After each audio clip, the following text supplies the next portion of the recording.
A director spends 91 days shooting across 6 countries. He bans his composer from using an orchestra. He builds an entirely new camera just so actors can whisper their lines. This isn't just another movie. It's Christopher Nolan doing something no filmmaker has ever done, shooting an entire feature film, start to finish, on IMAX. This is the story of how Christopher Nolan got here, and the story of the Odyssey. The cinematic journey. Christopher Nolan didn't start with blockbusters. He started with a micro-budget noir called Following, shot on weekends with a cast of friends. Then came Memento, a film told backwards that turned a gimmick into one of the smartest thrillers of its decade. By the time he took on Batman, Nolan had already built his signature: puzzle box structures, practical effects over CGI, and an obsession with time. The Dark Knight proved a comic book movie could be treated as serious cinema. Inception folded dreams inside dreams. Interstellar turned black holes into an emotional gut punch about a father and daughter.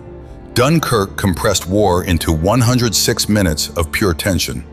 Tenet played with time itself, forwards and backwards, in the same frame. And then Oppenheimer, a 3-hour biopic about a physicist shot partly in IMAX black and white that won 7 Academy Awards, including Best Picture and Best Director. Every one of these films shares a thread. Nolan pushes format and technology to serve emotion, not spectacle for its own sake. That thread leads directly to his most ambitious technical experiment yet, the Odyssey. Filmmaking process. Nolan writes and produces alongside his longtime partner, Emma Thomas, under their banner, Syncope. He's famous for shooting on film instead of digital, favoring practical stunts and real locations over green screens, and keeping his scripts locked down. Actors on the Odyssey reportedly receive pages only when needed to protect the story's secrets. For the Odyssey, that philosophy went further than ever. The production shot across Los Angeles, Italy, Morocco, Scotland, Greece, and Iceland. Real oceans, real ruins, real light. And the entire film, every single frame, was captured on IMAX film cameras. No digital, no exceptions. The IMAX camera breakthrough. Here's why that's such a big deal. IMAX film cameras capture an enormous 15 perforation, 65mm negative. Image quality nothing else can match. But for 2 decades, that quality came at a cost. The cameras were loud, heavy, and could only run for 2.5 to 3 minutes before needing a reload. Directors used them for spectacle, a heist, a dogfight, then switched to quieter cameras for dialogue. Nolan wanted to eliminate that compromise entirely. So IMAX built him a new camera, the Keeley, named after IMAX's longtime chief quality officer, David Keeley, who reviewed the film's dailies while battling terminal cancer before passing away in 2025.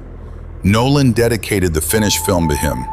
The Keeley keeps the original film mechanism that made IMAX cameras work, but rebuilds everything around it: a carbon fiber body, a brighter Panavision viewfinder, a 4K video tap for on-set monitoring, and critically, a much quieter motor. To solve what noise remained, the crew built a custom soundproof housing, nicknamed a blimp, letting cinematographer Hoyte van Hoytema shoot intimate, dialogue-heavy scenes in close-up without drowning out the actors. The result? IMAX says each frame holds somewhere between 14K and 16K of resolution per color channel. Detail far beyond anything a standard digital camera captures. Editing, sound design, and screening. Behind the camera, editor Jennifer Lame, an Oscar winner for Oppenheimer and now on her 3rd Nolan collaboration, had to cut a story spanning Homer's ancient world into a modern theatrical rhythm, all built from footage shot in 3-minute film bursts. For the score, composer Ludwig Göransson, reuniting with Nolan after Tenet and Oppenheimer, was given one strict rule: no orchestra. Nolan wanted the music to feel ancient without sounding like every other sword and sandal epic. So Göransson researched instruments from the Bronze Age, the aulos, an ancient double reed pipe, and the lyre, and combined them with something stranger, 35 bronze gongs, scrap metal, even an air conditioning casing, hit and recorded to build a percussive, otherworldly texture layered with human voices. Then there's the screening experience itself. Because the Odyssey was shot in IMAX's full 1.43:1 aspect ratio on 70mm film, only 41 theaters worldwide can project it exactly as Nolan intended. That scarcity sparked debate online. Some called it exclusionary, others called it the whole point. Nolan's answer has been consistent for years. Cinema is a communal experience, one a home screen can't replicate, and he's betting the Odyssey proves it. The Odyssey: story, detail, and emotion. So what is the Odyssey actually about? Nolan adapts Homer's nearly 3,000-year-old epic poem, the story of Odysseus, a king trying to sail home after the Trojan War, battling monsters, gods, and his own decisions along the way, while his wife and son wait for him, unsure if he's alive. Matt Damon plays Odysseus in his third film with Nolan after Interstellar and Oppenheimer. Anne Hathaway plays Penelope, his wife, holding a household together under pressure. Tom Holland plays Telemachus, their son, growing into a man who has to decide what kind of hero he wants to be without a father to guide him. Zendaya plays Athena, the goddess of wisdom who quietly shapes Odysseus' fate. Charlize Theron plays Circe, the witch whose island threatens to make him forget the family he's fighting to return to. Robert Pattinson plays Antinous, one of the suitors circling Penelope, convinced Odysseus is never coming back. What makes Nolan's approach distinct is his refusal to treat this as a classical world museum piece.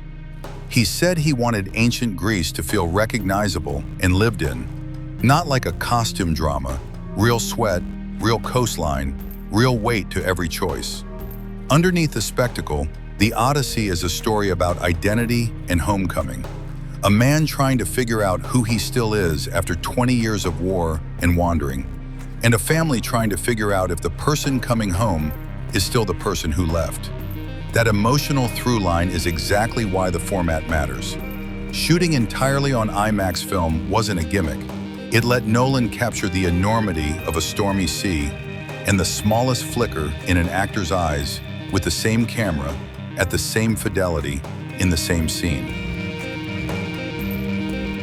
From a no-budget noir shot on weekends to a $250 million epic shot entirely on a camera built specifically for him, Christopher Nolan's journey has always been about one belief: that cinema, seen the way it's meant to be seen, still matters. The Odyssey isn't just Nolan's biggest technical achievement.